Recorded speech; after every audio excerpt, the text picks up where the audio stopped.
d'échecs. Mitra et Jazipour, ça va, je dis bien? Et Jazipour, c'est comme ça qu'on dit. Dans 4 jours, vous allez tenter de remporter le titre de champion d'Europe en équipe. Ça commence le 10 novembre. Alors, c'est un championnat qui se joue en équipe, mais désormais, vous êtes un peu, c'est ce que je disais, la Kylian Mbappé de cette équipe-là des échecs. On compte sur vous, ça va? Pas trop de pression? Oui, comme vous avez dit, on va participer dans le championnat d'Europe, sachant que nous avons décroché la médaille bronze au championnat du monde en Pologne, ce qui est très important et historique pour la France. Oui, c'était le meilleur score, hein, mais ça, c'est depuis que vous êtes là aussi. Donc, nous avons une forte chance pour gagner la médaille au championnat d'Europe, mais je suis prudente.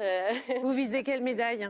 On va y aller pour la médaille d'or. Ah voilà, la médaille d'or. Vous nous rassurez parce que vous êtes grand maître international féminin depuis 2015. C'est le titre le plus important dans le monde des échecs. Vous êtes la star de la discipline. Championne de France, vous concourez pour la France. Ça n'a pas toujours été le cas.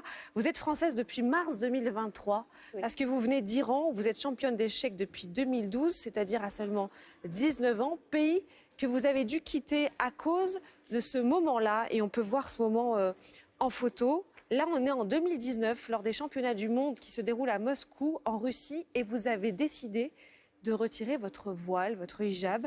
C'était bien avant la révolte que le pays a connue en 2022. Pourquoi, ce jour-là, lors de la compétition, vous avez dit que vous alliez montrer vos cheveux? Il y a eu un déclic? D'abord, je ne croyais plus au hijab. Je pense que le hijab, c'est un symbole d'enfermement du corps féminin, et je ne croyais plus et je n'étais jamais religieux. Et deuxièmement, je pensais que le hijab, c'est le talon d'Achille de ce régime islamique. Donc, je voulais cibler ce point. Donc, j'ai décidé de ne pas porter le voile, malgré les risques. Parce que vous portiez toujours le voile avant ça. On peut voir d'ailleurs une photo de vous qui portait le hijab pendant que vous jouiez aux échecs. Vous saviez là, même si vous n'étiez plus en accord en interne, que vous alliez prendre un risque. Oui, exactement. C'est une loi obligatoire. Vous êtes obligé, en tant que membre de l'équipe nationale et aussi dans le pays, c'est obligatoire. Il faut le suivre. Sinon, vous serez condamné pour des années en prison ou les autres condamnations. Mais c'était plus fort que vous. Pardon? C'était plus fort que vous. Il fallait l'enlever. Oui, parce que je ne croyais plus, et je trouvais que ça une hypocrisie, et c'était pour montrer mon soutien envers les femmes iraniennes et pour soutenir le mouvement Femmes Vie Liberté. À l'époque, ça n'avait pas commencé, mais ça fait des années que les femmes en Iran sont en train de combattre pour avoir plus de liberté, pour montrer leur opposition contre les lois oppressives contre les femmes. Le risque, c'était aussi d'être exclu de l'équipe d'Iran, ce qui a été le cas. Mais Pierre, vous avez fui votre pays. Pourquoi est-ce que vous l'avez fui? Vous ne pouviez plus y rester? En fait, je n'ai pas fui. C'était en 2019 que je suis arrivée en France avec l'invitation du club de Brest. Je faisais aller-retour en Iran, et à la fin de cette année, j'ai participé dans le championnat du monde. Et j'ai refusé de porter le voile, et après, je suis venue en France directement. Je suis restée en France. Pourquoi vous n'êtes pas retournée en Iran?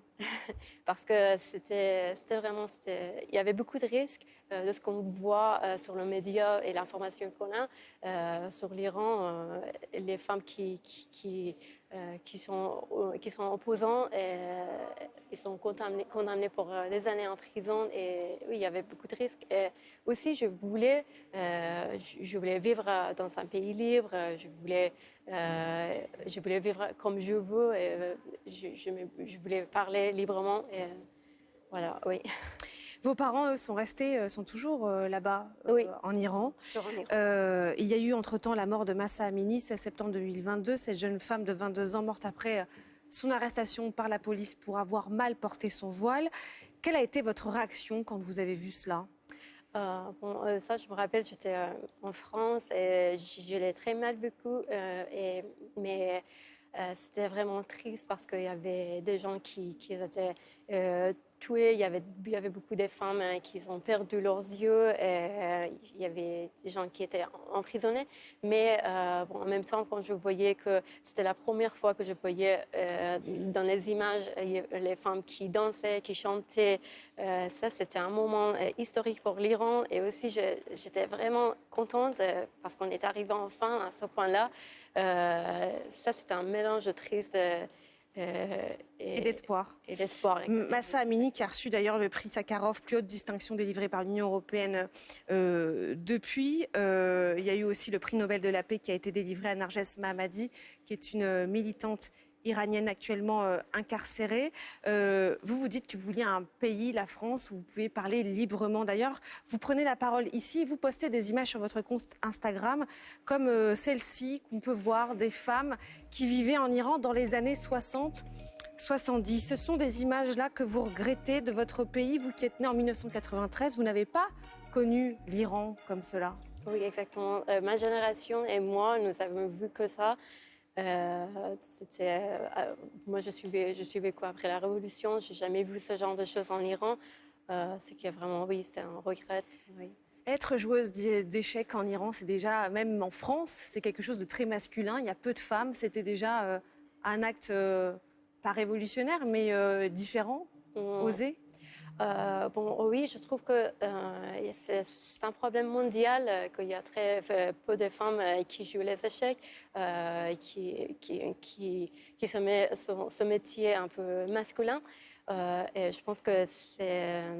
Mais petit à petit, on a pu avancer, on est plus nombreuses et comme ça, on peut lutter pour avoir l'égalité des prix à l'échelle internationale et plus...